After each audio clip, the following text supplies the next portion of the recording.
खोलीत राहा ना.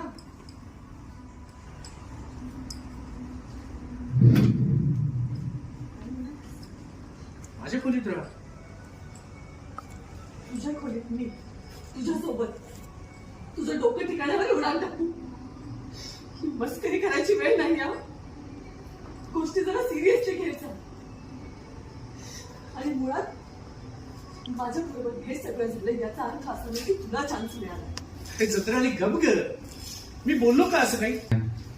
ऍक्शन. तुझं डोकं ठिकाणावर एका उडान टाकू. काय बोलतोस तुझं तुला कळतंय? मस्करी करायची वेळ नाही. पण एवढं लक्षात ठेव, माझ्यासोबत हे सगळं झालं याचा अर्थ तुला चान्स मिळाला असं नाहीये. जत्रा गप आहे. मी बोललो का असं काही? हा, हे बघ, तू आतमध्ये झोप. मी